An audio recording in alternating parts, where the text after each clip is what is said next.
ঐতিহ্য ও সংস্কৃতি মেনে প্রতি বছরের মতো পঞ্চমীতে সাধারণ মানুষের হাতে শারদ উপহার তুলে দেয় স্পোর্টিং ক্লাব। এবছরও প্রায় 400 জন মানুষের হাতে শারদ উপহার হিসেবে জামাকাপড় তুলে দেওয়া হয় বলে জানালেন কল্লোল ব্যানার্জি।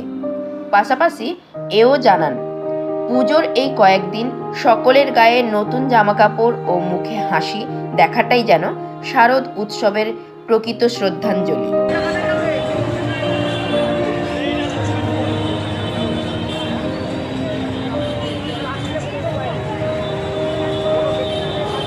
দশমী অবধি প্রত্যেকদিন কিছু না কিছু অনুষ্ঠান এবং চমক থেকেই যায়। তো কি বলবেন, আজকে ষষ্ঠী রাত্রেই দেখছি এরকম একটা ভিড়, পাশাপাশি ভিআইপি গেটও প্রচুর জ্যাম, আর গতকাল বস্ত্র বিতরণ অনুষ্ঠান হয়েছে। সব মিলিয়ে কি জানাবেন? কালচারাল প্রোগ্রাম চলছে, প্রতিদিনই কোনো না কোনো কালচারাল প্রোগ্রাম রয়েছে। ছোটো ছোটো আমার ভাই বোনেরা একটা নাচের প্রোগ্রাম, গানের প্রোগ্রাম চলছে। কালকে প্রায় এটা প্রত্যেকবারই করি আমরা, পঞ্চমীর দিন প্রায় 500 লোকের শাড়ি ডিস্ট্রিবিউশনের একটা প্রোগ্রাম হয়। যে আমরা পুজোর আনন্দ, এত বড় যখন পুজোও করি, পুজোর আনন্দটা বহু সমাজের পিছিয়ে পড়া মানুষজন আছেন যাদের সঙ্গে নিজেদের সাধ্যমতো একটুখানি তাদের উপহার একটু ডিস্ট্রিবিউশনের মাধ্যমে কিছুটা খুশি ভাগ করে নিই।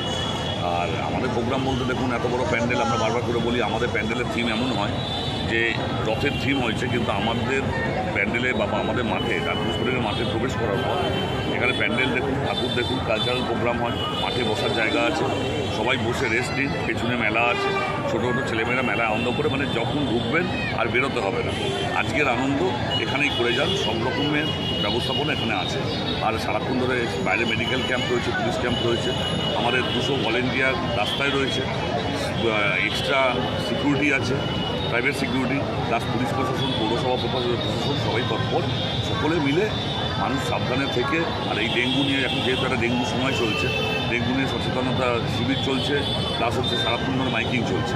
আর মানুষ যাতে সেফ লাইফ, মানুষ সাবধানে যাতায়াত করে, নিয়ম নীতি মেনে সবাই আনন্দ করুক একসাথে। আমাদের মেম্বাররা সদা তৎপর, এভাবেই পুজোর আনন্দ ভাগ করছে। মোটামুটি যে ধরনের থিম আপনারা করেন প্রত্যেকবারই দর্শকদের একটা আকৃষ্টতা থাকে। এবারে যা থিম করলেন এবং আজকে ষষ্ঠীর সন্ধ্যে, এখনও পর্যন্ত এক্সপেকটেশনটা কতটা ফুলফিল হলো বলে মনে করছেন? থিম দেখুন, শ্রীকৃষ্ণের রথ, আমাদের থিম একটাই যে সততার পথে থাকলে জয় আসবেই। আমরা জানি মহাভারতের যুদ্ধে অর্জুন অনেক বড় বীর ছিলেন ঠিকই, কিন্তু ভগবান শ্রীকৃষ্ণ সেই রথের সারথি ছিল। ভগবান শ্রীকৃষ্ণ পথ নির্দেশক ছিলেন, সেইভাবে সততার জয় হয়েছে, অসত্য এবং যারা সৎ ছিলেন না তারা হেরে গেছে। এভাবেই পুরাণের কাব্য এভাবে তৈরি হয়েছে, সেভাবেই আমাদের শ্রীকৃষ্ণের রথ। একটাই বার্তা, মানুষ সৎ থাকুক, সঠিক পথে চলুক, তাহলে আস্তে আস্তে সব আবার কেটে যাবে, আবার সুদিন ফিরে আসবে। আর মাঠে প্রায় লক্ষাধিক লোক হয়, তারও বেশি হয়, বিভিন্ন জায়গা থেকে মানুষ আসে, অনেক এলাকার মানুষদের অনেক অসুবিধা হয়। তার জন্য প্রথমে আমরা ক্ষমা প্রার্থী, সবাই অসুবিধে মেনটেন করে একসাথে আমরা চাই ভলেন্টিয়ারে মেনটেন করে যেভাবে সুন্দর করে সবাই আনন্দ করতে পারে আমাদের মেম্বারদের, আমাদের ক্লাবের পক্ষ থেকে, এটাই আমাদের একমাত্র উদ্দেশ্য, সেটা আমরা ফুলফিল করবোই। হিসেবে আজকের দিনটাকে কীভাবে বিশ্লেষণ করবেন, কতটা সাকসেসফুল মনে হচ্ছে? প্রথমে তো মা দুর্গার কাছে একটা কী বলবো আশীর্বাদ, যে আজকের দিনটায় বৃষ্টি হয়নি।